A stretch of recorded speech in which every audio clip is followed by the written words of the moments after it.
Sveiki, dar SEO trečiadienis, mano vardas Vladimiras, Easy SEO rinkodaros agentūra. Šiandien turiu gan įdomią temą apie 404 puslapį.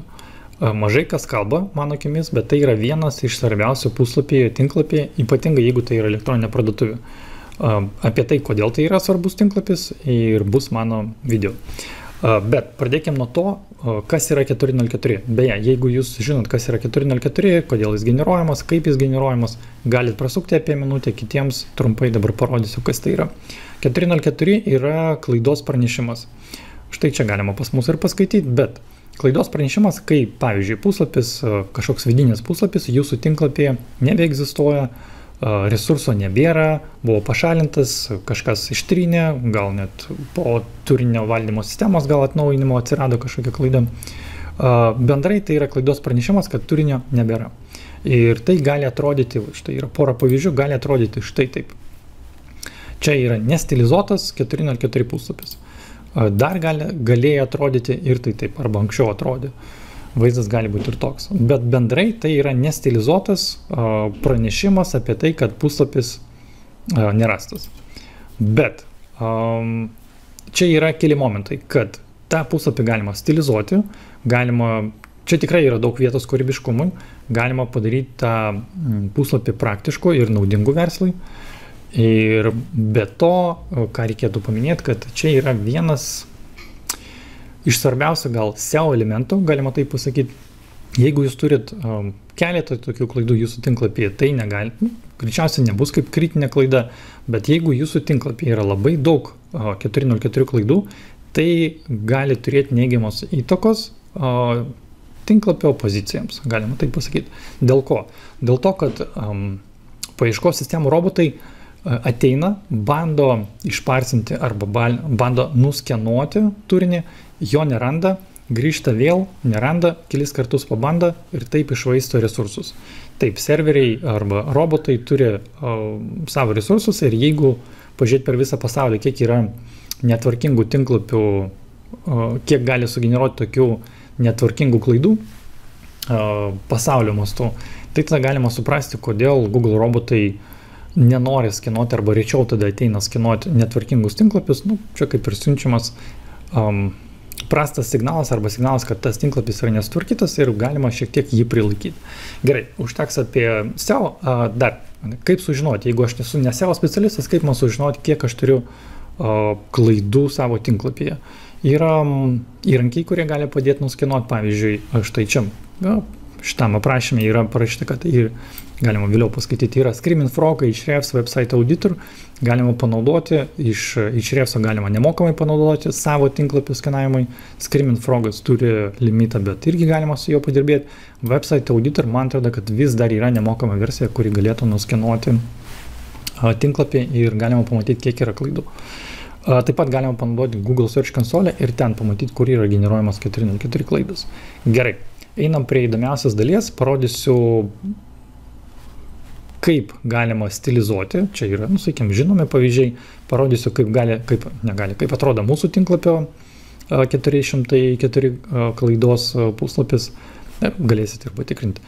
Gerai, kas man patiko, įtraukiau net 2 pavyzdžius iš Lego, čia buvo iš jų tinklapio iš seniau ir paskui jie pakeitė į kitą adaptavą, sakykime, čia yra kažkoks žmogus, čia Minecraftas ar Lego 404 pranešimas, bet jie vėliau jau buvo 24 metais atnaujino ir klaidos puslapis atrodo taip, bricks, we cannot find this page, ir jie turi nuorodą į titulinį puslapį. Tai žmogus vietoj to, kad pamatytų tokį baltą ekraną, tiesiog išeitų iš tinklapio, žmogus turi galimybę pereiti į titulinį puslapį. Gerai, pažiūrėsim dar porą pavyzdžių. Čia tiesiog man patiko, dėl to įtraukiau, kad vienas iš variantų Houston, we have a problem, 404, page not found. Tikrai gražus puslapis. Šitoje vietoje man irgi patiko idėja, tai įtraukiau, kad taip yra pranešimas, tai yra 404, nėra nuorodų, bet yra viršutinis meniu, kuris irgi leidžia pereiti ten, kur galėtų pereiti žmogus. Lankytojas. Taip, čia iš tokių gal dar įdomesnių, kas man patiko, ne visai apie gyvūnus, bet investavimo tinklapis turi tokį pranešimą su šuniuku. Sorry, the dog ate your page 404. Viršuje yra galimybė pereiti kažkur, sakykime, arba prisiregistruoti, arba nueiti ir paskaityti tam tikrą kategoriją. O čia jau buvo kitas tinklapis, jis yra apie gyvūnus, aš dabar nepamenu, ar čia yra parduotuvė, ar bendrai yra informacinis tinklapis, bet jų pranešimas atrodė štai taip. Viršus yra stilizuotas, štai čia yra customizuotas, stilizuotas puslapis ir plus dar nuoroda į homepage, į titulinį puslapį. Dar porą iš tokių, kas man patiko, ir tada pereisim prie praktinių pavyzdžių. Čia Hrefso man, sakykime, labai patiko, labai temą jie padarė tai, kad jeigu aptiksi tokį puslapį 404 jų tinklapyje, pamatysi tokį pranešimą ir jie įdėjo nuorodą į savo įrankį, kuris tikrina Broken Link Checker, kuris gali patikrinti, kiek jūsų tinklapyje yra tokių pat puslapių arba tokių klaidų. Taip, ir dar turime, čia tiesiog iš idėjos patiko, įdėjau kaip pavyzdį. Taip, toliau dar vienas labai, sakykime, geras pavyzdys, kaip buvo Wendy's. Wendy's yra kaip konkurentas Burger Kingo arba McDonald'o. Kaip jie padarė klaidos pranešimą, jie informuoja, kad page not found, puslapis nėra rastas ir jie patalpino čia žaidimą. O čia krenta burgeriai, jie parašo, kad paspausk rodiklytės, kad pradėt žaisti. Kadangi čia yra paveiksliukas, nematom, bet viskas juda, kai gyvai pamatai. Ir gali žaisti jų tinklapyje. Irgi labai įdomus būdas. Ir dabar jau kaip ir pažiūrėsime į tokius praktinius, kur yra sujungta kūryba ir kaip galima gauti naudos iš tokio puslapio. Čia eBay klasika, kur yra labai aiškus pranešimas. Mes neradom, paveiksliukas, kuris, man atrodo, atitinka. Ir plus štai čia apačioj yra patalpintos kažkokias akcijos jau iš karto sujungta su kategorijom arba gal tau tiks tokios prekės. Tai čia, sakykime, tas puslapis, kuris galėtų jau generuoti pardavimus. Ir dar porą pavyzdžių, irgi iš kitos parduotuvės, čia yra Birchbox, kur stilizuotas 404 puslapis, yra nuoroda į kategoriją, vizualiai gražiai atrodo, į kategoriją beauty, į kategoriją grooming priežiūra.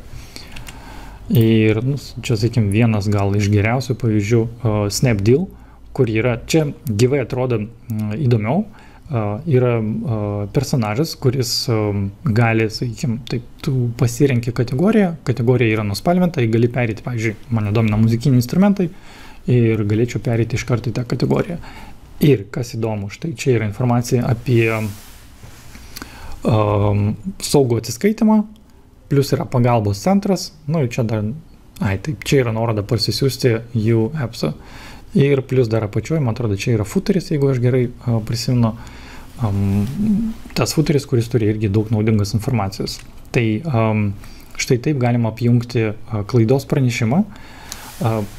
Papildomos, sakykime, čia yra dar keletą patarimų, galėsit paskaityti, kas yra čia aprašyme. Aš tik tai į vieną atkreipsiu dėmesį, apie ką mažai gal kas ir kalba ir gal taiko mažai praktikuoja, kad jeigu jūs turite daugiakalbystę, štai šitas yra čia viena iš rekomendacijų. Jeigu turite daugiakalbystę, aš tai siūlyčiau arba rekomenduočiau išversti klaidos pranešimą į atitinkamas kalbas. Jeigu, sakykime, turi 3 kalbas, išversti į 3 kalbas tą pranešimą. Taip. Ką daryti, jeigu jums reikia pagalbos? Jeigu jūs nežinot, koks jūsų 404 puslapis iš tikrųjų, galiu parodyti, kaip sužinot. Čia parodysiu kaip mūsų pavyzdį. Jeigu norit pažiūrėti, kaip atrodo mūsų easyseo.lt, reikia atidaryti puslapį ir galima surinkti bet ką. Čia tada reikės parašyti slash. Taip, aš gal tada toj padidinsiu ekraną.